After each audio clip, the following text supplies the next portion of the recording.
အမကျန်တဲ့ဆိုတာပါတဲ့ဘူကရတပ္ပဓာထုတာအများပကကရကရောတိကရဏံဆိုတဲ့ပုဂ္ဂပြုတာရောပြောတာရောကြံတာရောအကုန်လုံးဒိဗ္ဗေပြန်လို့ရတယ်အဲဒါကြောင့်အကရဏံဆိုလို့ရှိရင်ပြိဿရေမပြုနဲ့ဆိုရင်ကာယကံတာမပြောနဲ့အဲ့ဒါပါတဲ့ဘာလန့်တာစိကံမဲ့ဟောဒီရှာကြီးကိုလှမ်းထိတ်တာရှာတော်စိကံမဲ့ဘုရားတို့ပြောကြတာပဲလေအာလူဆိုတယ်နော်အာကောင်ကလူလိုက်တယ်နော်အာကောင်လေးကလူလိုက်တယ်နော်အဲ့ဒါကိုမလူမလိုက်နဲ့စိကံတကြထိန်းနော်ဘာဝ discipline အစထိန်းတဲ့စိကံအဲ့ဒါလည်းမဟုတ်ဘူးမကောင်းတဲ့မှန်တယ်မကြံနဲ့နော် mental activities ကိုလည်းဘာလို့ထိန်းတာဒါမှဘာမှအကရဏအထက်မပြုရဘူးဆိုတာနဲ့အာလူတဲ့သုံးပါးကိုတာပိတာဖြစ်စေမပြောရဘူးဆိုတာနဲ့ဝစီတုတဲ့၄ပါးတာပိတာဖြစ်စေ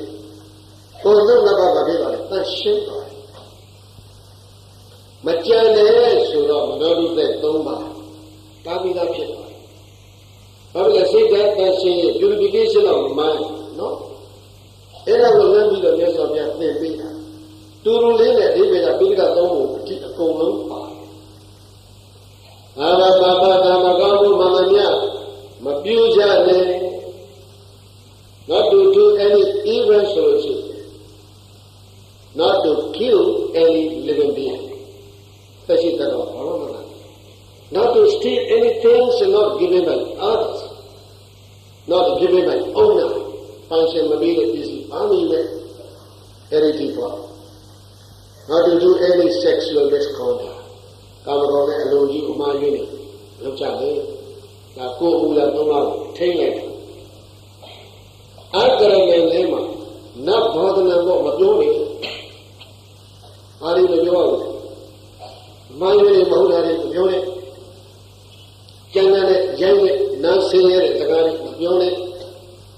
ဒီလိုနဲ့လူတယောက်ကွဲသွားအောင်မပြောနဲ့ဒီလိုမျိုးကိုအပေးတဲ့ harmonious ဖြစ်တဲ့စကားပဲပြောအနိစ္စကကင်းအကျိုးမရှိတဲ့စကားတွေမပြောနဲ့အကျိုးရှိတဲ့စကားပဲပြော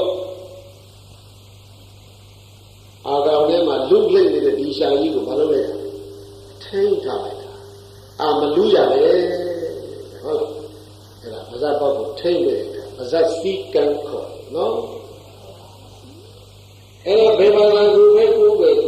ဘယ်ဘာသာမှမကိုပဲလည်းနေအဲ့လိုကိုနှုတ်သမားကိုစီကံတဲ့ကြထိန်းနိုင်လို့ရှိအဲ့ဒီအချက်တွေကိုပြုတ်နေပြောနေတာကမကောင်းမှုတွေပဲလို့သိလိုက်လို့ရှိအဲ့ဒီသိရှိတဲ့ပိုင်ခြင်းကဒါရှင်းပြသွားမင်းတဲ့တော့စိတ်ကပြေးရမှာသူဘာဖြစ်သွားပြီလဲမြင်သွားပြီမကောင်းမှုကိုလည်းသိပြီမကောင်းမှုရဲ့အကြောင်းရင်းကိုလည်းသိအဲ့တော့မကောင်းမှုကိုသိပြီးလို့ရှိဟိုဘက်မှာလာမဲ့မကောင်းကျိုးကလည်းဘာလဲတော်တော်လေးတစ်လုံးလေးပြောလိုက်ရင်ဒုက္ခပဲနော် suffering ပဲအားလုံးတဲ့တော်တွေကဒုက္ခဆိုတာကိုတော့ဘယ်သူမှမလိုလားဘူးဘယ်သူမှဒုက္ခရှာနေတဲ့လူမရှိဘူးဒီထဲမှာဒုက္ခကိုရှာဖွေနေတဲ့လူတော့မရှိဘူးရှောင်နေတဲ့လူကြီးဒါပေမဲ့ဒုက္ခကျေကျေမတွေ့ဘယ်နဲ့ဒုက္ခကိုရှောင်မရပဲတွေ့တယ်လေလို့ဆိုတော့ဒုက္ခကိုရှောင်နေမယ်လည်းပဲဒုက္ခရဲ့အကြောင်းရင်းတွေကိုတော့မရှောင်ကြဘူးတဲ့အဲ့ဒါကိုမသိကြတာလူဘဝဒါနစ်နာဘုဒ္ဓဝါဓမ္မဝိဇာနန္တိနာရကလျာဏပဝကံမနနာရသုသတ္တဝါပေါင်းတို့သည်ဓမ္မကိုဘုဒ္ဓဝါဒဈာနာကြောရမသာလျင်ကလျာဏပဝကံမကောင်းမှုကောင်းမှုအဲ့ဒီတစ်ခုကိုဇာနတိကောင်းစွာပိုင်ပိုင်သိရှိတော်မူနိုင်ကြလေကောင်းသတည်း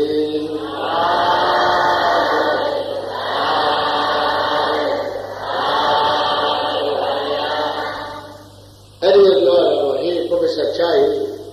killing is evil ဒါကမကောင်းဘူးပေါ့ကွာ stealing is evil ကိုယ်ကလူရဲ့မကောင်းဘူးပေါ့ sexual misconduct evil ကာမဂုဏ်ပေါက်ပြန်တာမကောင်းဘူး Galilee is evil Harsh language is evil. Malicious speech is evil. Useless speech also evil. Dari magamu ba era de. Shawni ma eri bo lu khong phit la. Dari thinking dwe de ka. A dwe le so lo chi di bong yi do Dedana ye sayen time me singa jaya ba. Tama Venkappa ဆိုတဲ့ပုဂ္ဂိုလ်လမ်းကြည့်ပြီးတော့Venkappa 3ပါးနဲ့စဉ်းစားမယ်ဆိုလို့ရှိရင်လည်းအလိုကျေပြတ်နေတာအတွေးခေါ်သိဉာဏ်တွေရဘုရားရဲ့ဒုစရိုက်7ပါးလောက်နဲ့စဉ်းစားလိုက်လို့ရှိတယ်ကိုယ်ကံကိုဉာဏ်ကိုဝရိယအသုံးမချပဲနဲ့သူတစ်ပါးကံဉာဏ်ဝရိယနဲ့ရတာတဲ့ပစ္စည်းကိုလူကျင်တဲ့စိတ်နဲ့မကြံနဲ့တဲ့အဘိဓါအာသူလကံဉာဏ်ဝရိယအလေးလို့မရဘူးကံဉာဏ်ဝရိယအကောင်းလို့ရတဲ့လူရဲ့ဇီဝဥစ္စာအနှောင့်အယှက်ပေးဖို့မကြိုက်နဲ့တဲ့ဗျာပါဒမိမိကံမိမိဉာဏ်မိမိဝရိယယုံကြည်အားကိုးခြင်းမရှိပဲအပြင်ဘက်ကတဘိုးရှင်တယောက်ကမြန်မှကြီးပွားအောင်လုပ်နေမလားလို့အားကိုးရင်ဒါမိစ္ဆာလေးကြီးတယ်အနည်းဆုံးဒီလောက်ပဲစဉ်းစားရင်မနောကံဘာဖြစ်လဲသရှင်းသွားတယ်အဲ့ဒီသုံးချက်ကိုပဲရှားနိုင်ရင် purification of mind နော်စိတ်ဓာတ် develop ဖြစ်အဲ့တော့အရေးကြီးတာလောကကြီးရဲ့ကွန်ပျူတာတွေမှာအဲ့ဒီလိုတိုးတက်လာဖို့ကပိုအရေးကြီးနေတာပြီးတော့ဘုရားရှင်တို့ရဲ့ဒီအဆုံးအမကဆူရဲဆုံးမတဲ့အဆုံးအမမဟုတ်ပဲလေဘုရားဘုရားတိုင်းကဒီတိုင်းပြောသွားတာရှင်းရှင်းဘုရားရဲ့လက်ချက်တုန်းကလည်းလိုင်းနာကျင်းသုံးလိုက်ကြဘုရားတွေဘုရားလက်ချက်တုန်းကဆိုခေါ်နေမှတကားဟောလူတွေကျင်းလို့အစဉ်ပြေ9နှစ်လောက်ကြာမှမေးလောက်ကြောက်တော့ဖြစ်တော့မှထားဘုန်းကြီးတို့ဘာလို့မှမြတ်စွာဘုရားလက်ထည့်ကြတော့ဗျာလာပြီးဒိန်လာကိုလည်းဒါ15ရက်တစ်ချိန်ဟောဒါတောင်လုံးလောက်ကြားရဲထွက်ပြီးဟောလိုက်ရတယ်ကြားပေါက်ပြီးဟောလိုက်ရတယ်ဘုရားဘုန်းကြီးတို့ဒီပလင်ကပြီးဟိုမဆရာဆံတရားဝတ်တော့အဲ့တော့မလုံလောက်ဘူးဘုန်းကြီးတို့ဒီကနေ့ဖြစ်ကြတယ်လို့ဖြစ်ပါအဲ့တော့ဓမ္မတိအားလုံးရှင်းလိုက်တာနားလည်သွားပြီသဗ္ဗပပမအာဂရဏမကောင်းမှုကိုမပြုကြနဲ့မပြောကြနဲ့မကြံကြနဲ့ဆိုဒီကဒုစရိုက်တရား10ပါးကိုရှောင်ဖို့တိုက်တွန်းတာတဲ့ကာယတော်ဝစီကသန့်ရှင်းရေးကိုယ်မူရာနှုတ်မူရာသန့်ရှင်းရေးနဲ့စိတ်ဓာတ်သန့်ရှင်းရေးအတွက်ဒါပေးတဲ့ဩဝါဒအာရကကုသလသုပသမ္မတာကုသလကကောင်းမှုမတရားကိုဥပသမ္မတာပြည့်စုံအောင်ဆိုဆောင်ရခြင်းကောင်းမှုဆိုရင်ပြည့်စုံအောင်ဆိုဆောင်ရတဲ့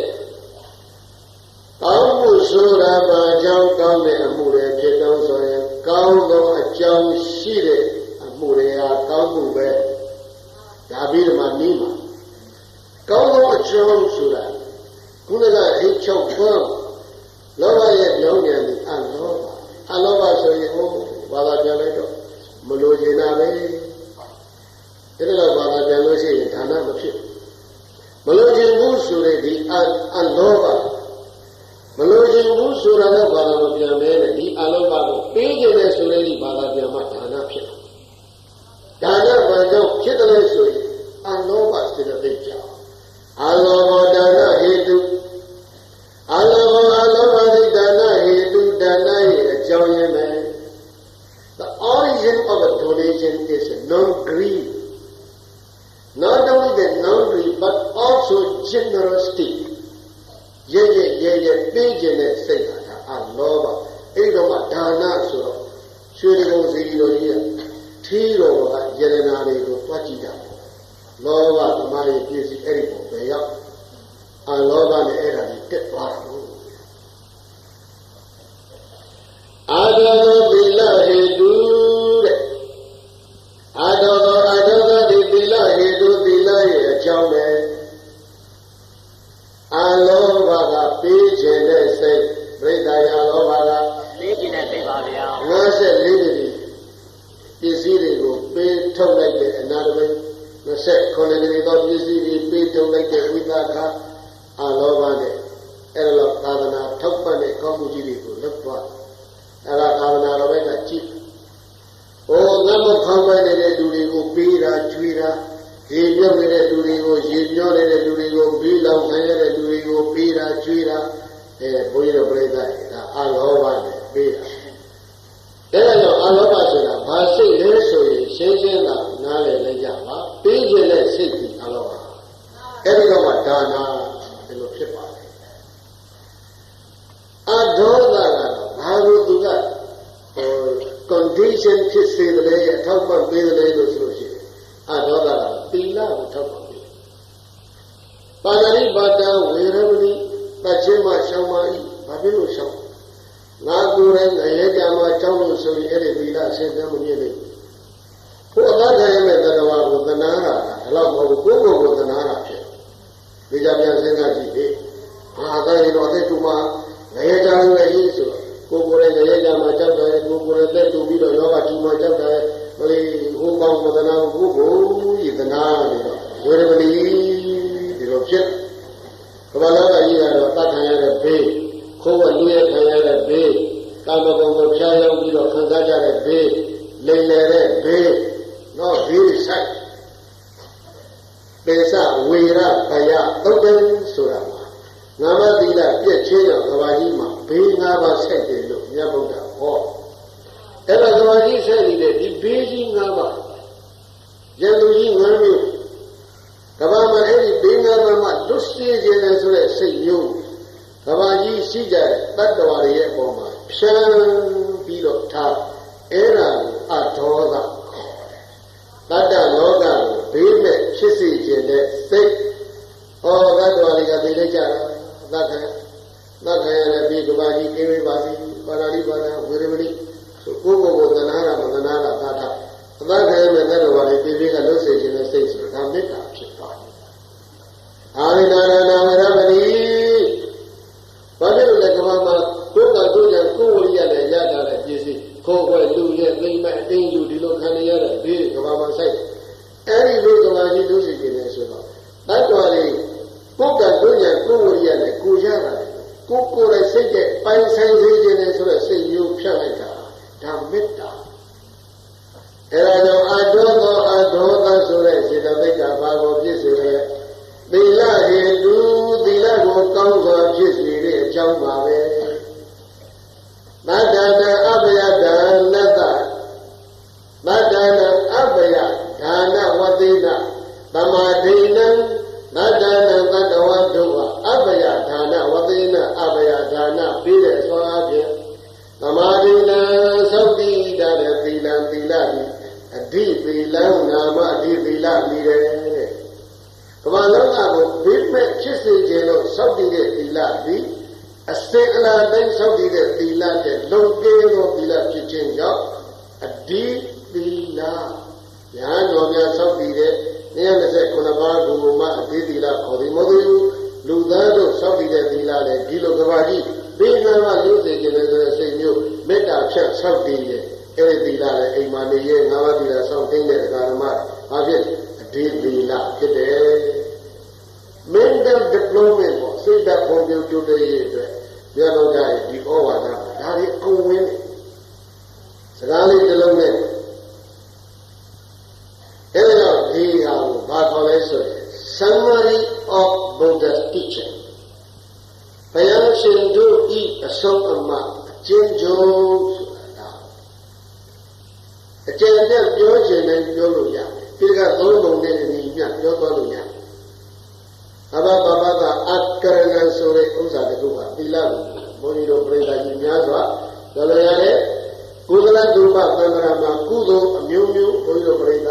အဲ့ဒါကျင့်သုံးကြရတယ်ဒီမှာပါသွားအဲ့ဒါဆိုအားလုံးနားလည်ကြရအောင်အာလောဘဆိုတာပေးခြင်းတဲ့စိတ်အဲ့ဒီကနေဘာတွေဖြစ်လဲဒါနအဒေါသဆိုတာကဘာကြီးဘေးမဲ့ဖြစ်စေခြင်းတဲ့မေတ္တာအဲ့ဒီမေတ္တာအခြေခံတော့မှဘာအကောင်းလဲကိုချစ်တရားတွေအကောင်းနောက်အမောဟဆိုတာဘာလဲဆိုတော့ပညာထက်မြက်စူးရှက်ဖောက်ထွင်းနိုင်တဲ့ဉာဏ်မျိုးပฏิဝေဒဒီစလုံးကဖောက်ထွင်းဘာတွေကိုထွင်းပေါက်တုံးဆိုလို့ရှိရင်နန္ဒေရုပ်သေးကိုထွင်းပေါက်နန္ဒေရုပ်သေးပေါက်တော့ဘယ်ရောက်လဲဆိုရင်လက္ခဏာရောက်လက္ခဏာကိုဆက်လက်ရှုတော့မှဘာတွေ့လဲလို့ဆိုတော့နန္ဒေရုပ်သေး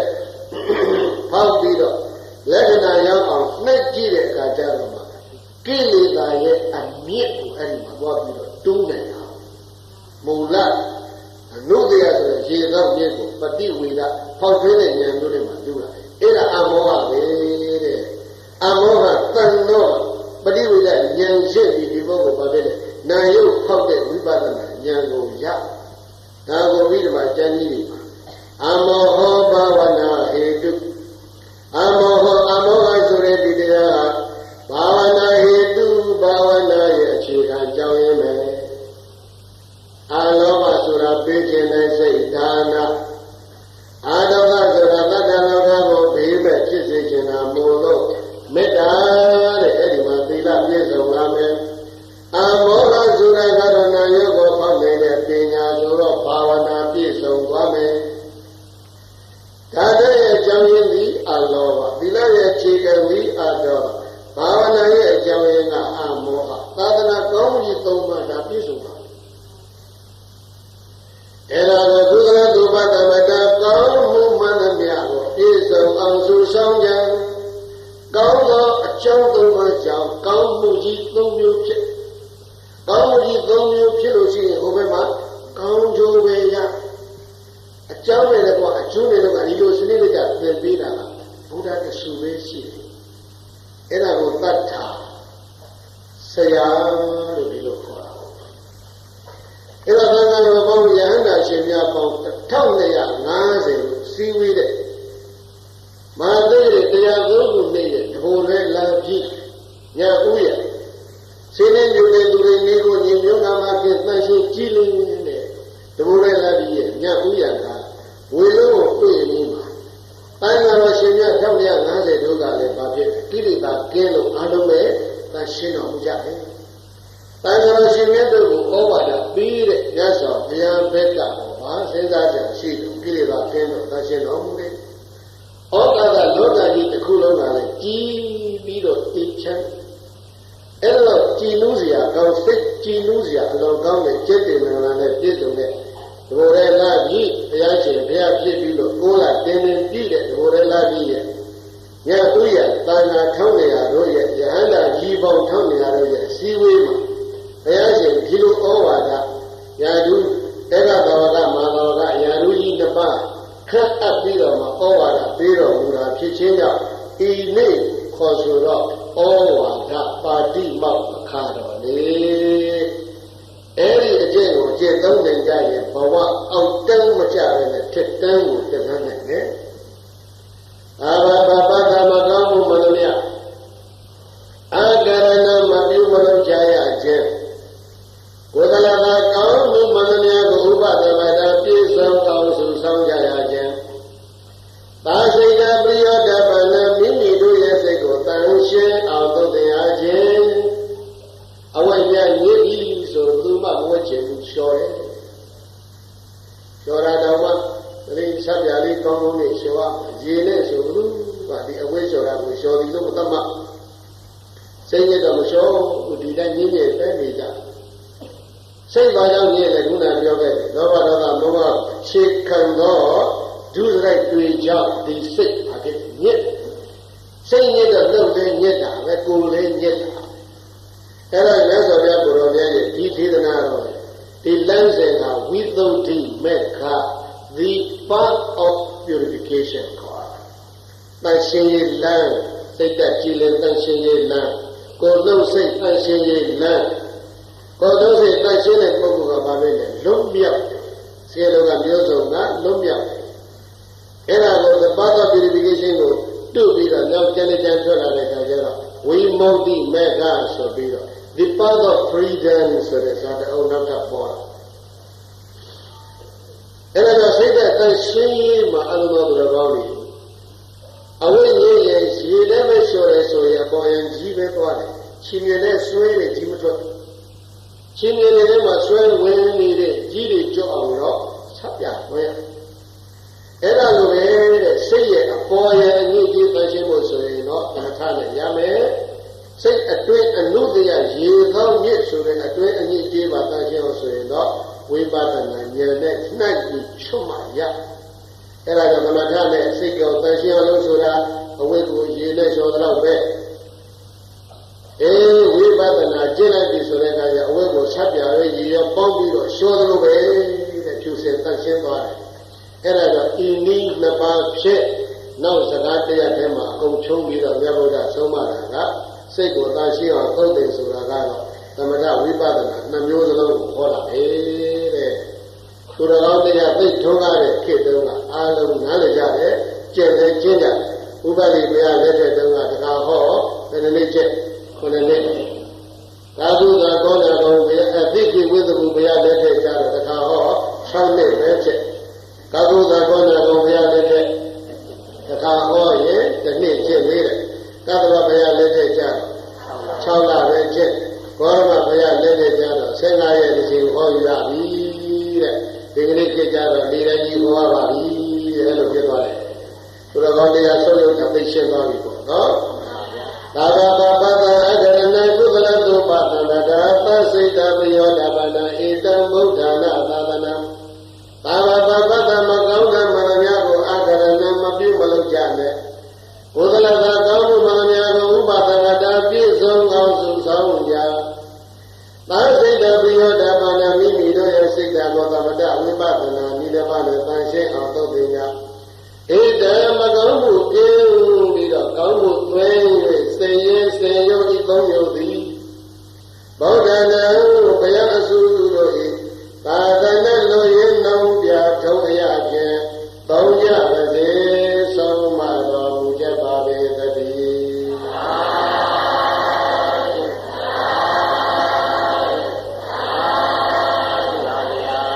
အလုံးစုံမကောင်းမှုများရှောင်ရှားပေခွာမကောင်းမှုများရှောင်ရှားပေခွာကောင်းမှုအပေါင်းစုဆောင်ရပါကောင်းမှုအပေါင်းစုဆောင်ရပါမိမိစိတ်ရင်မရှင်းစေရမိမိစိတ်ရင်မရှင်းစေရဒီကောင်းပါဘုရားသာသနာဒီကောင်းပါကောင်းမှုများရှောင်ရှားပေခွာကောင်းမှုများရှောင်ရှားပေခွာကောင်းမှုအပေါင်းစုဆောင်ကြပါကောင်းမှုအပေါင်းစုဆောင်ကြပါမိမိစိတ်ရင်မရှင်းစေရမိမိစိတ်ရင်မရှင်းစေရဒီကောင်းပါဘုရားသာသနာဒီကောင်းပါဘုရားသာသနာအလုံးစုံမကောင်းမှုများရှောင်ရှားပေခွာကောင်းမှုများရှောင်ရှားပေခွာကောင်းမှုအပေါင်းစုဆောင်ရပါမိမိစိတ်ရင်မရှင်းစေရဒီကောင်းပါဘုရားသာသနာမကောင်းမှုများရှောင်ရှားပေခွာကောင်းမှုအပေါင်းစုဆောင်ရပါမိမိစိတ်ရင်မရှင်းစေရဒီကောင်းပါဘုရားသာသနာသင်္စိတမေမာပေါညဓမ္မသေသနာသင်္ညိတံတေနသဗ္ဗေဒုက္ခယံဒုသနာဣဋ္ဌသမေကိနောမေမယတေသကပြေသောတရားဟောစရာငါသည်ဓမ္မသေသနာသင်္ညိတံဩဝါဒပါတိမောခါရဏိရဲ့အကြောင်းအရာဆိုတဲ့ဓမ္မကထာဒေသနာတော်ကိုထုတ်ပြန်ငါဟောဆိုရာခြင်းနဲ့သက်ရှင်သောယမပုံညအမေဓမ္မဒါနတရားလူတိဟူသောပုံညကိရိယာကုသိုလ်တို့သောသင်္ကေတတရားလိုလားကြသည့်အမျိုးသားမျိုးသမီးများအတွက်ကြိုးစားရရှိဖို့ရပါပေ၏တောင်းဝေဤတရားချက်ဖြင့်စိတ်ကောင်းဝင်ကြသည့်သင်္သူတော်ရှင်ပြိဿပေါင်းတို့သည်လေယမပုံညအမေဓမ္မသဝနာတရားနာကြရတဲ့ဘာဝနာပုံညကိရိယာကုသိုလ်တို့သောသင်္ကေတကောင်းစွာမသွေးစီမှုမိကြပါပေ၏ဒေသတော်ကိုစီမှုဓမ္မဒါနဓမ္မသဝနာဘာဝနာမယပုံညကိရိယာကုသိုလ်တို့ကြောင့်သာဘေလွန်ရရနာပြပြယမမကျွင်းကလေးအောင်ကောင်းကောင်းသောသန္တာတရားနာပရိသတ်နှင့်တကွတတဝါဟုနတုပြမပေါင်းများစွာတို့သည်ဣဒ္ဓသမေကိနောတိတိတို့လူလာတောင်းတအပ်သောကောင်းကျိုးချမ်းသာဣဒ္ဓတွေတွင်จิตမင်္ဂလာပေါင်းတို့နှင့်ပြည့်စုံကြကုန်၏ဖြစ်၍ဒုက္ခယံတုယနေ့ကသံလေးပန်းကြသည့်ဘဝတိုင်အောင်စိတ်ရွှင်လန်း၍ ချမ်းချမ်းသာသာရှိတော်မူကြ စေကောင်းသတည်း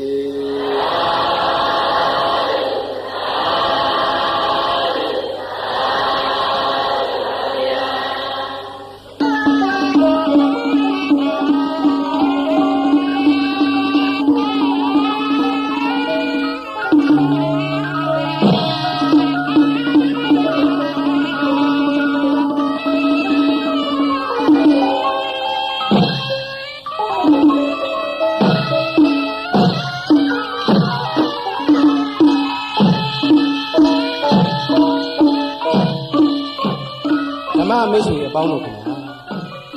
နိုင်ငံကျော်မဟာဓမ္မဂတိကဧကမဟာပါဏိတတပိတ်အိမ်တော်ရတိတခုဆရာတော်ဗဒ္ဒန္တညာနိတ္တရဟောကြားတော်မူသောတရားတော်များကိုဓမ္မဒါနပြုလို့လိုပါလျက်ရန်ကုန်မြို့အမှတ်163ဘိုးစွန်ဘက်လမ်းစူပါဟိုက်ဒေသတွင်ကူးယူရရှိနိုင်ပါကြောင်း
တရားချက်ခင်သူတော်စင်ပေါင်းတို့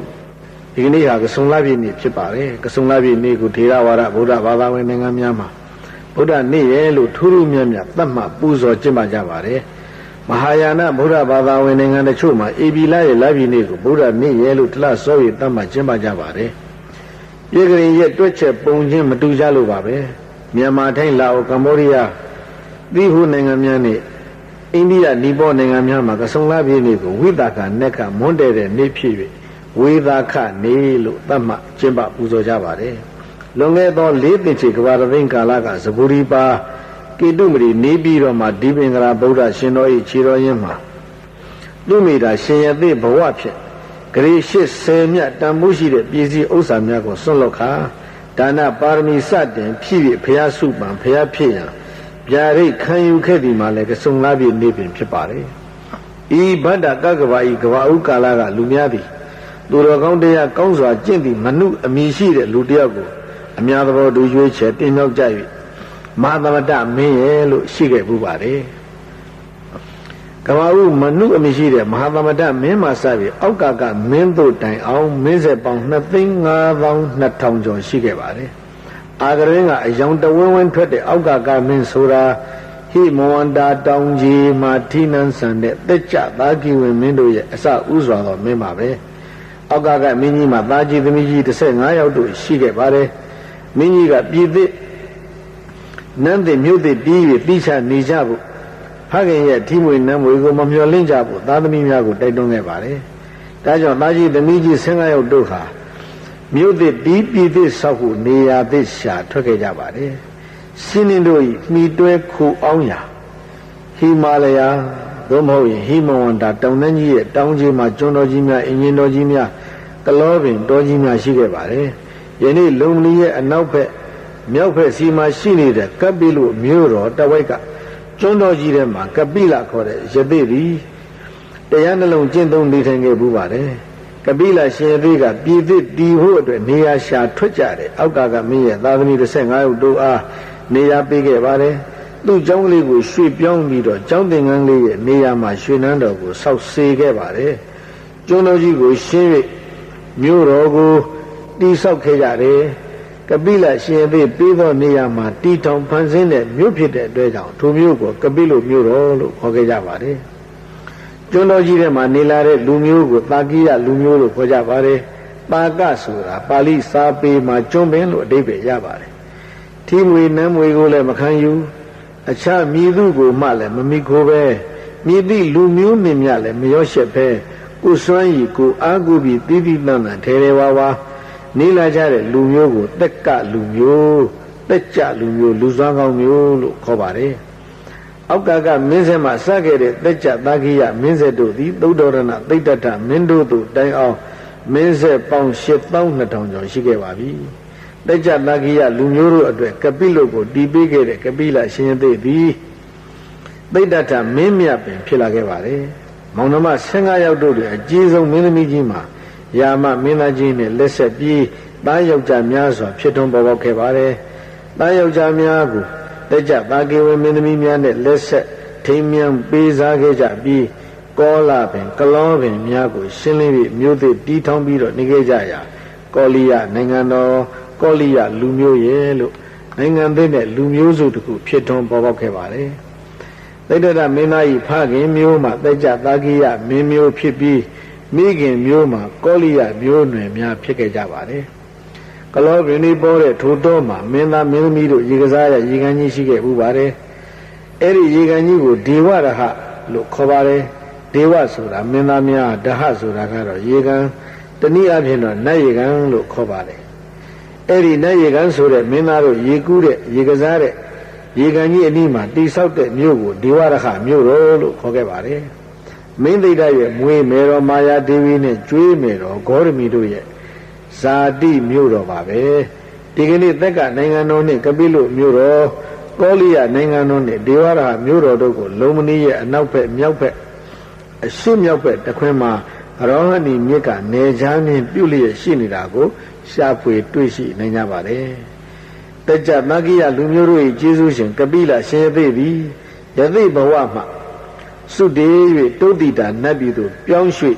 စံနေတော်မူခဲ့ပါတယ်သိတ္တကေတုနတ်သားဘဝဖြင့်ချမ်းသာစွာနေတော့ဆက်ကြဝဠာတိုက်တောင်းကနတ်ပြည်မှာအပေါင်းတို့ရဲ့ဝိုင်းဝန်းတောင်းပန်မှုကြောင့်နတ်စည်းစိမ်ကိုဆွန့်လွတ်၍လူပြည်ဆင်းပြီးတော့မေတော်မာယာဝမ်းကြာတိုက်ခမ်းမှာပြိသန်နေယူကာဖျားဖြစ်ဖို့ကြင်ကြံအားထုတ်ခဲ့ရပါတယ်မဟာသက္ကရာ69ခုနှစ်ဝါဆိုလပြည့်နေ့မှာသက္ကတိုင်းကပိလုမြို့သုဒ္ဓရဏမင်းတရားဤတောင်ညာဆံ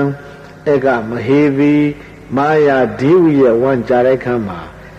ပရိသန္တေယူနေခဲ့ရပါတယ်။သုံးလို့ရှင်မင်းကျွန်းထိတ်တင်းပေါင်းခွင်ဆက်ကြဝလာနတ်မြမာတို့ညီညာယုံစုတောင်းပန်မှုကြောင့်ယတုငကိုရှုံရှုံဆိုသည်ဝါဆိုလာပြီကြွက်မင်းနေဝဲချမ်းမြေကြည်ပြူတန်တေယူသည်နတ်လူငိမ့်ဖို့ကိမ့်ပါကိုမဟာသက္ကရာ68ခု BC 623ခုကဆုံလာပြည်နေ့မှာမေရောမာယာဒေဝီသည်ကပိလုရှင်မြို့တော်ကနေဒေဝရဟဇာတိမြို့သို့အသွားတက်ကနဲ့ကောလိယနှစ်ပြည်တော်ချမ်းမှာရှိနေတဲ့လုံမဏီဥယျာဉ်မှာဝင်ရောက်အနာယူကြအင်ချင်းဘေးရိပ်မှာမင်းသိတ္တကိုဖွာမြင်ခဲ့ရပါတယ်မင်းသိတ္တကိုလုံမဏီဥယျာဉ်တော်မှာဖွာမြင်တော်မူခဲ့ရပါတယ်မင်းသိတ္တသည်ဖွာလင်ဖွာခြင်းပင်ကိုစွမ်းရည်ရှိသည့်တက်ကလူမျိုးဖြစ်သည်ကလျော်စွာတရားပြင်မှာနတ်ဒေဝတို့၏အကူအညီမပါပဲသူရဲ့ပါရမီအစွမ်းဖြင့်သာလျှင်မြေကြီးနဲ့မမတ်ရက်ခါမြောက်သို့9လန်းလန်းကြွမြန်းခဲ့ပါတယ်ညာလက်ကိုပြောက်၍အဂောဟာမသမီလောကသငါသည်လောကရတခွင်လုံးမှာအမြတ်ဆုံးပဲအယမတ္တိမာဇာတိဧပတိတန္တိသည်နောက်ဆုံးပဋိသန္တိနတ္ထိတာနိပုဏ္ဏဘဝယခုငါမှာနောက်ထပ်တစ်ပါး ပဋိသန္ဓေနေခြင်းအလင်းမရှိတော့ပြီဤသို့လင်ဆက်ကြောင်လာတေတသောမှရောက်ရှိစုဝေးနေကြသည့်နတ်မြမာများ၏အလယ်မှာ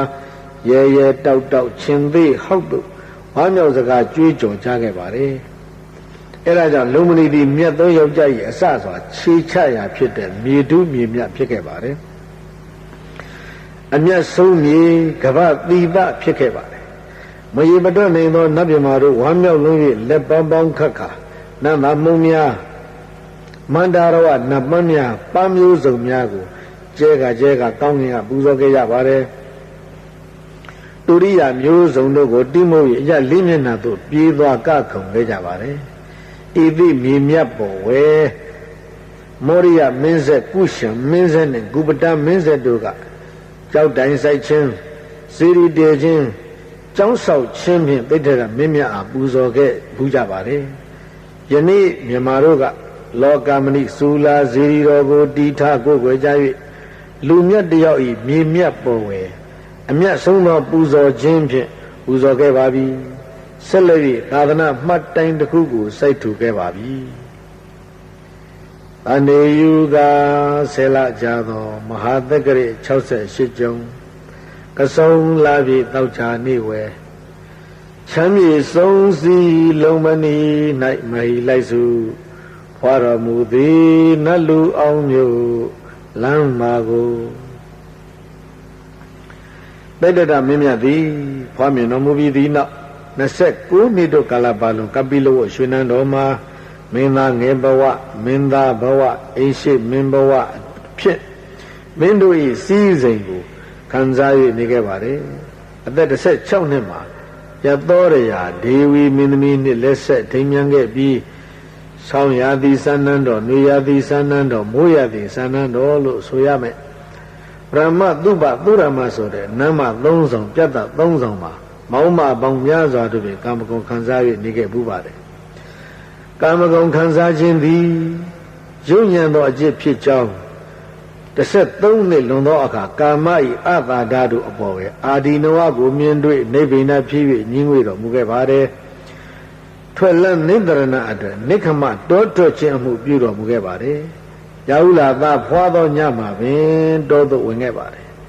အိန္ဒိယနိုင်ငံရှေ့မြောက်ပိုင်းဂင်္ဂါမြို့ဟန်ဒေသယသိယောဂီတွေအလွန်ပေါ်တဲ့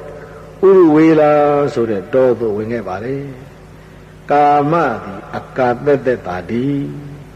သို့ဖြစ်၍ဘဝအနှစ်ကိုရှားဖွေတော့မယ်ဘဝအနှစ်ကိုရှားဖွေဖို့ဥရဝေလာတောသို့ဝင်ကယသိယဟန်ယောဂီပရပိုက်ပေါင်းမြောက်များစွာတို့ထံချင်းကပ်၍ကျင့်သုံးခဲ့တာ6နှစ်မြကြာညောင်းခဲ့ပါတယ်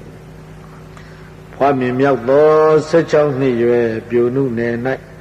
3သွယ်ရွှေနံသိမ်းမြန်ပြီးလေ73နှစ်လျင်ဘုံသည်လျံလူစံတော်မူ၍ရွယ်မှုနုဖြိုး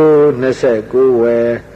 လေးမျိုးနမိတ်နတ်ပြဟိတ်ကြောင့်ရွှေစိတ်ညင်ညိုတန်ဝေပိုးကဝါဆိုလာပြီကြာမင်းနေဝဲချမ်းမြေရကုံတော်ရလှုံသည်စုံမြိုင်ပင်ရိပ်ခမ်းမာကိုမင်းသိတတ်သည်တဲထုသူဥရဝေလာတောအုပ်မှာအာလာရဥရကကတ္တပစသောယသိယောဂီဆရာကြီးပေါင်းမြောက်များစွာနှင့်၎င်းကွန်းတင်မြအစရှိသောတပိယသိယဟန်ပေါင်း9ယောက်တို့နှင့်၎င်း6နှစ်မြကြာညောင်းစွာရှေးဟောင်းအိန္ဒိယယောဂီယသိတို့၏အကျင့်ပေါင်းစုံအကုန်လုံးကိုအပြင်းထန်ကြင်ကြံကြိုးကိုအထုတ်တော်မူခဲ့ပါတယ်မိသူတွေအထုတ်စေကာမူရှေးဟောင်းအိန္ဒိယယောဂီတို့၏အကျင့်များသည်ခန္ဓာကိုယ်ကိုပင်ပန်းစေုံမျှသာဖြစ်ပြီးအသိဉာဏ်ကိုပျောက်ကွယ်စေနိုင်သည့်အကျင့်အတ္တကိလမထအကျင့်များဖြစ်နေကြောင်းကောင်းစွာသိမြင်သည့်အတွက်ထိုကျင့်ထိုဆရာအလုံးကိုစွန့်ခွာ၍ကိုယ်ပိုင်ကိုယ်တိုင်တီထွင်ချမှတ်ပြီးကိုယ်မူကိုယ်ဟန်ကိုယ်အကျင့်ကိုယ်နည်းတစ်ခုကိုအသိချမှတ်တော်မူခဲ့ရပါတယ်အဲဒီအကျင့်ကတော့မဂ္ဂင်၈ပါးသီလသမารိပညာဟူသောမဇ္ဈိမပฏิပဒါပင်ဖြစ်ပါတယ်ကိုနိကိုဟံဖြစ်သည့်မဇ္ဈိမပฏิပဒါ၌ကိုနှုတ်နှစ်ပါး၏လွန်ကျူးမှုပန္နမြကိုစောင့်ထိန်သောစီကံတိဟူသောသီလစိတ်တို့၏တောင်းကြမှုကိုထိမ့်သိမ်းချုပ်တီးတဲ့သမာဓိတိဟူသောကျင့်စဉ်တစ်မျိုးစိတ်အညစ်အကြေးများကိုစီးကြောသော တန့်စင်သောနိပညာတို့ပါဝင်ကြပါလေကာမဒုက္ခနှင့်ပြည်စုံလေလောကနိဗ္ဗာန်ဟူသောဝါဒနှင့်ကာမဤနှိမ့်ဆက်ခြင်းကိုအောင်မြင်ဖို့ကိုယ်ခန္ဓာကိုနှိမ့်ဆက်ရမည်ဟူသောအတ္တကိလမတဝါဒဟူသောအစွန်းနှစ်ဖက်မှရှောင်ထွက်သောသီလသမารိပညာမေဇိမပฏิပဒါကိုကျင့်သောအခါမှာဓမ္မဥဒ္ဒောလုံးစုံကိုအကုန်စင်သိမြင်တော်မူ၍ဘုရားရှင်စေဖြစ်တော်မူခဲ့ပါလေမဟာသက္ကရိတရား၃ခု BC 988ခုရဲ့ကဆုံလပြည့်နေ့ညပန်းကောင်းကျော်လင်းအားကြီးအချိန်မှာမင်းသိဒ္ဓသည်ကိလေသာအလုံးကိုအကျွမ်းမဲ့ပယ်သတော်မူနိုင်ခဲ့ပြီးဓမ္မအလုံးကိုအကျွမ်းမဲ့သိမြင်တော်မူခဲ့ပါတယ်ထို့ချိန်မကရတိုင်းခရမြို့အနီးယနေ့ခေါ်ဘီဟာပြည်နယ်ရဲ့ဥရဝေလာတောအုပ်နေရဒရာမြေကမ်းကဘောဓိအမည်ရှိတဲ့ညောင်မင်းရိပ်မှာစัจ java လာတေတသောင်းမှမရေမတွက်နိုင်သောနတ်မြမာများစုဝေးနေကြသည့်အကြမှာမိသည့်တကုရှင်နတ်မြမာတို့၏အကူအညီစောင့်အလျှောက်အထောက်ပံ့တစ်ခုမျှမပါဘဲသမ္မာသမ္မောရိညာကိုရရှိတော်မူခဲ့၍သမ္မာသမ္ဗုဒ္ဓစင်စစ်ဖြစ်တော်မူခဲ့ပါれမြမာကြီးများကထီပြူဆောင်နတ်ဒေဝများကရွှေထီငွေထီဗရမယရည်ပြီအိုဂျပန်မန္တရဝနတ်ပန်းစုံတို့ဖြင့်မြောက်ချီကျဲမိုး၍ပူဇော်ခဲ့ကြပါれမြမာနတ်တကဂလုံးဘလူတို့ဝန္တာလွန်၍ကြွေးကြော်လိုက်ကြသည်မှာဇယောဟိဗုဒ္ဓသာတိရိမတောအယံမာရတသပါပိမတောပရာဇယောအယံဤအောင်ဝဲသည်တိရိမတောจิตတိရှင်ဖြစ်တော်မူသောဗုဒ္ဓသာဘုရားရှင်ကိုရောမြတ်၏ဇယောအောင်ဝဲပေ၏အယံဤရှုံးနေသောပွဲသည်ပါပိမတောယုံညံ့စွာသောမာရတမမင်း၏ပရာဇယောရှုံးပွဲရှေ့လောကဓာတ်မှာအရုဏနေ၏ရွှေရောင်ကြီးတို့ဆွဖြန်းစပြုနေပါပြီနောက်လောကဓာတ်မှာလာပြီဝန်း၏ဘောရောင်ကြီးများရုပ်သိမ်းစပြုနေပါပြီဗုဒ္ဓရှင်တော်ဤဝမ်းသာခြင်းကြောင့်ဖြစ်ပေါ်လာသည့်ဥဒံကျူးရဲ့မှများမှာအနေကဇာတိတန္တာရံတန္တဝိသံအနိဗ္ဗိတံကဟကရံဂဝိတံတောဒုက္ခဇာတိပုဏ္ဏပုဏ္ဏံကဟကာရကဒိဋ္ဌောတိပုဏ္ဏကေဟံနာကာတိပပတေဘတုကဘေကကဟကုတံဝိသင်္ကတံဝိသင်္ခာရံကတံစိတ်တံတဏနံခယမေဇကာဆုံးလာပြီကျော်တရက်အာယုံတက်လူလူအချိန်မှာဘုရားရှင်ကိုရောမြတ်ရင်တွင်းမှာဖြစ်ပေါ်လာသည့်ဥဒံစကားကြွေးကြော်လိုက်သည့်အသံမှာစัจ java လာတိတ်သောင်းမကအထက်မဆန့်ဘဝက်ပြန့်နှံ့၍တက်ခဲ့ရပါလေမရေမတွက်နိုင်သောဘဝတွေမှာဒုက္ခပြောင်းသည့်ခန္ဓာကိုယ်ကိုမိသူကများပြုလို့ဖန်ဆင်းလေသည်။တရားဗျမနတ်ဒေဝများကပဲဖန်ဆင်းလေသလောခန္ဓာကာရကဒုက္ခကာရကကိုငါသည်ရှားဝေခဲ့ဘူးပြီငါမတွေ့ရှိခဲ့ဒါကြောင့်အထက်တအခါကခန္ဓာဖြစ်၍သန္တရာမှာပင်ပန်းဆင်းရဲခဲ့ရဘူးပြီဒီကနေ့မှာသက္ကရိတရားသုံးခုကဆုံလာပြီနေ့မှာဒုက္ခပြင်းသည့်ဒီခန္ဓာကိုယ်ကိုပြုလို့ဖန်ဆင်းသူကိုငါတွေ့ပြီသူ့ကိုငါကောင်းမပြုနိုင်အောင်အမြင့်ပြုတ်ပဲနှုတ်ခဲ့ပြီအဲ့ဒီခန္ဓာအိမ်တီဆောက်သည့်လက်တယ်ကတော့အဝိဇ္ဇာတဏကံသင်္ခါရတွေပဲသူတို့ဟာဒုက္ခရဲ့ဖန်ဆင်းရှင်တွေပဲအဝိဇ္ဇာတဏကံသင်္ခါရဆိုတဲ့ခန္ဓာကာရကတွေကိုငါသည်စိစိငြိမ်ညက်တိုက်ဖြစ်အပ်ပြီအမြင့်ပြုတ်အောင်ပဲနှုတ်ခဲ့ပြီးထမ်းမင်ငုတ်ကိုမိတိုက်တဲ့ကဲ့သို့အရဟတမေပြရှုမြိုက်နိုင်ခဲ့ပြီငါဤရုပ်အစဉ်နာစဉ်ခန္ဓာစဉ်မှာတဏှာဤလွှမ်းမိုးခြင်းတို့လွန်မြောက်ခဲ့ပြီငါဤရုပ်အစဉ်နာစဉ်ခန္ဓာစဉ်ဤတဏှာဤလွှမ်းမိုးခြင်းမှစင်စစ်လွန်မြောက်လာခဲ့ပြီတဏှာနံခယမေဇကာတဏှခယကိုငါပိုင်ရပြီ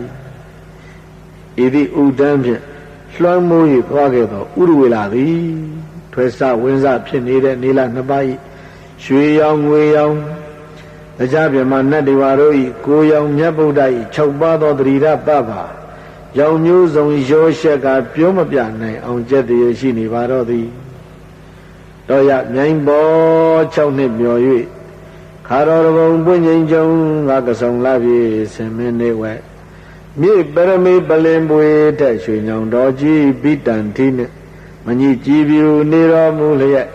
ရံမြူခပင်းအမိုက်သင်းကိုရှင်ပဲဖြောက်လင်းပေါက်ကထွန်းတောက်ဘုံတော်သောင်းလုံးကျော်သည်သုံးဘောလူတို့ညံပါကို ဗုဒ္ဓဖြစ်တော်မူပြီးသည်နောက်ယတရခုနှစ်ပတ်လွန်ပြီးသည်နောက်10ပတ်မြောက်တဲ့အခါဘုရားရှင်ကိုရောမြတ်ဘောဓိညောင်းမင်းရဲ့အရှိတဲ့ခိုက်တရားလောက်မှရှိနေတဲ့အစဘာလခေါ်တဲ့စိတ်ကြောင်းညောင်းမင်းရဲ့မှာသတင်းသုံးတော်မူနေခဲ့ပါတယ်အစဘာလဏီကျောရမှာသတင်းသုံးတော်မူစဉ်တရားစတင်ဟောဖို့စီစဉ်ဆုံးဖြတ်တော်မူခဲ့ပါတယ်ဒီပင်ကရာဘုရားရှင်ခြေတော်ရင်းမှာဂတိပြုထားခဲ့ဘူးသည့်အတိုင်းဗုဒ္ဓဘောရိယမိမိကိုယ်တိုင်ဗုဒ္ဓဖြစ်၍ဓမ္မကိုသိပြီးလျင်တတ္တဝါများအားလီဓမ္မကိုဟောပြမည်ဘောရိညာကိုတတ္တဝါတို့ဟာငါဝေငှမည်ဣဂရိအားလျော်စွာဘောရိညာကိုဝေငှဖို့ဓမ္မကိုဟောပြဖို့ကာတိတိုင်းဗာရဏသီဘက်ကိုခရီးတွက်တော်မူခဲ့ပါတယ်ဝါဆိုလာပြည့်နေ့ညနေခင်းမိဂရာဝုံသို့ဝင်တော်မူပါတယ်ကွန်တင်ညအစရှိသောတပည့်ဟောင်း9ယောက်တို့ကခရီးဥကျိုးဆိုပြုကြပါတယ်ဝကြီးဝဲငယ်ကို6နှစ်မြတ်ကာလပတ်လုံးတရိုတသေးပြုကြသည့်တပည့်ဟောင်း9ယောက်တို့အားရှောင်ကျဉ်ဖို့ရန်စွန်း2ပါးလိုက်နာဖို့ရန်အလေလန်းနှင့်သိမြင်ဖို့ရန်ပယ်ရှားဖို့ရန်ဆက်ရောက်ဖို့ရန်ကျင့်ကြံအားထုတ်ဖို့ရန်ကိစ္စ4ချက်ရှိသည့်သစ္စာ4ပါးတရားကိုတရား3ခုနှင့်ဝါဆိုလပြည့်နှင့်ညနေခင်းကာလမှာစတင်၍ဟောတော်မူခဲ့ပါတယ်။ဒီနေ့တစ်ပါးသောတာပန်ဖြစ်ယဟန်ပြုကြရာဝါဆိုလပြည့်ရော4ရက်နေ့5ပါးလုံးသောတာပန်ဖြစ်ပြီးယဟန်ပြုကြပြီးဖြစ်ပါတယ်။ဝါဆိုလပြည့်ရော5ရက်နေ့မှာသောတာပန်ယဟန်5ပါးစလုံးကိုတပေါင်းတည်းပြု၍အနတ္တလက္ခဏာသုတ်တန်တရားဒေသနာကိုဟောကြားတော်မူခဲ့ရာ5ပါးစလုံးတစ်ပြိုင်နက်တည်းကိလေသာအာသောကွာလျော့ကုန်ခန့်ယဟန္တာဖြစ်တော်မူခဲ့ကြပါတယ်။နှစ်သန်းပေါင်းများစွာတို့ကာလပတ်လုံးကိုပြောက်၍နေခဲ့ရတဲ့အမှန်တရားသစ္စာတရားတို့ကိုထင်ရှားစွာဖော်ထုတ်တော်မူခဲ့ပါပြီ။မယမတွင်နေသောနှစ်တို့ကာလပတ်လုံးသဘူရီပါမှာခိုင်မြဲစွာအမြင့်တွင်နေသည့်အတ္တဝါဒအမြင့်ကိုလေးဘုရားရှင်ကိုယ်တော်မြတ်ပယ်နှုတ်တော်မူခဲ့ပါပြီ။ဘုရားဖြစ်ခါမိဂဒာသို့စัจ जा ရွှေဘွားဖြန့်ချီသွား၍ငါဘဝေကြီးဆုံးအညီနှင့်မရပေါင်းတိုင်တပေါင်းမှခါညောင်းကလာနတ်မြမအားဝါဆိုလပြည့်စနေနေ့ဝဲကြွကြွလျံတက်ဓမ္မစက်ကိုမိမ့်မြတ်ထွေပြဟောဖို့ကြသည်တရားနတ်စီယွန်းတယ်ကိုဒီစာလေးပါးတရားအနတ္တတရားတို့သည်မြတ်ဗုဒ္ဓ၏တရားဥတရားတုတရားအနှင့်များဖြစ်ကြပါတယ်ဓမ္မစက်နှင့်အနတ္တဒေသနာနှစ်ခုဟောတော်မူသည်မှာစပြီး45နှစ်တို့ကာလပတ်လုံးမယမနာခရီးသွားတရားဒေသနာများဟောကြားတော်မူပြီးသက်တော်80ဝါတော်45ဝါရရှိတော်မူပြီးသောမြတ်ဗုဒ္ဓသည်မဟာသက္ကရာ148ခု BC 943ခုအစုံလပြည့်နေ့မှာယနေ့ဥတ္တရပရဒေ့ရှ်ပြည်နယ်ရှေ့ခေတ်အခေါ်မန္လတိုင်းကုသိဏယူမြို့ရဲ့အနောက်တောင်ယုံယုံကအင်ချင်းဥယျင်ဝဲခန္ဓာပြိဋိဘံဝင်ဆံတော်မူခဲ့ပါတယ်တရားသုံးခုကစုံလာပြည့်နေ့ကဥရုဝလတောအုပ်ညောင်းမင်းရိပ်ဝဲကိလေသာပြိဋိဘံဝင်ဆံတော်မူခဲ့ပါတယ်148ခုကစုံလာပြည့်နေ့မှာခန္ဓာပြိဋိဘံစံခြင်းဖြစ်ပါတယ်မန္လာမင်းတို့၏အင်ချင်းမင်းများကပင်လုံးကျွပွင့်ကမြတ်ဗုဒ္ဓကိုအန္တိမပူဇာပြုနေကြတယ်စัจ java လာတေတောင်းမှလာကြတဲ့မင်းမတွဲနိုင်သောနတ်ဗမာများကလည်းပိစီမဝန္ဒနာပိစီမပူဇာပြုနေကြပါတယ်အစုံပွင့်နေကြတဲ့မန္လာမင်းတို့ရဲ့အင်ချင်းရေကုန်ဝဲစုဝေးနေကြတဲ့သံဃာတော်များမှာ9သိန်းကျော်လောက်ရှိမယ်လို့ခန့်မှန်းရတယ်စုဝေးရောက်ရှိလာကြတဲ့သံဃာ9သိန်းကျော်တို့ဟာညသံဃောင်းကျော်မှမြတ်စွာဘုရားရှင်ကိုရောမြတ်ကမိမိရဲ့ဘဝတစ်သက်တာ45နှစ်မြတ်ကာလပတ်လုံးဟောကြားတော်မူခဲ့တဲ့သုတ်တံဝိနည်းပြီးဓမ္မပိဋက3ပုံတရားအလုံးစုံကိုအကျဉ်းချုပ်၍တလုံးတည်းဟောတော်မူခဲ့ပါတယ်ဟန္ဒဓာနိဘိခဝေအမန္တယာမိဝဝယဓမ္မသင်္ခါရအပ္ပမဒေနသံပါရိထာဘိခဝေယနောမြဥရှင်သတို့ဟန္ဒဟင်ပင်ပန်းလေးစွာတကားဒါနိဣတံယခုအကနှင့်အငါပြရှင်ကိုရမြတ်သည်အမန္တယာမိနောက်ဆုံးစကားမှာကြားပေအံသင်္ခါရတရားတို့မှာဝါယဓမ္မပစ္စည်းတတ်သောသဘောရှိကြလေကုန်၏အပ္ပမဒေနာပမာရတရားဖြင့်အတ္တနောကိစ္စနိမိမိတို့ရဲ့ကိစ္စတွေကိုသံပါဒေထပြည့်စုံစေကြကုန်သော အဝိဇ္ဇတနာကံတို့ကြောင့်ဖြစ်ပေါ်လာသောယုံနာဓမ္မတို့ကိုကံစိဥဒုအာဟာရတို့ကပြုပြင်ထိန်သိမ်းတကြလေကုန်၏ဤသို့သောယုံနာဓမ္မတို့ကိုသင်္ခါရဓမ္မလို့ခေါ်ပါတယ်သင်္ခါရဓမ္မတွေဟာခဏတိုင်းဖောက်ပြန်ပျက်စီးနေကြတယ်ဖောက်ပြန်ပျက်စီးနေတဲ့သင်္ခါရဓမ္မတို့ကိုတတိပညာဖြင့်အရှင်မပြစောင့်ကြည့်၍နေရကြဤဒီကသင်တို့၏အလုံးငါသည်ဓမ္မအဘိဓမ္မဝိနည်းတို့ကိုပြီးဆုံးဟောတာခဲ့ပြီးပြီငါဖျားဟောကြားထားသမျှဓမ္မအလုံးသည်သင်္ချစ်တော်၏ဆရာပင်ဖြစ်သည်သင်္ချစ်တော်၏ကိစ္စပြီးပြည့်စုံအောင်အထောက်ကြပြောင်းလဲဖောက်ပြန်၍နေသောသင်္ခါရ၏သဘာဝကိုအမိလိုက်၍အပြည့်အစုံရှုနိုင်ကျင့်နိုင်သောယဟန်သည်ဖောက်ပြန်ပြည့်စည်သောသင်္ခါရကိုကျော်လွန်နိုင်လိမ့်မည်သာတည်းသင်္ခါရလောကကိုကျော်လွန်ခြင်းသည်လောကုတ္တရာပင်ဖြစ်သည်အစွန်လာပြီးနေ၏နောက်ဆုံးညပိုင်းသည်တိတ်ဆိတ်ငြိမ်သက်နေပါသည်အင်ဂျင်တော်တစ်ခုလုံးပွင့်နေကြတယ်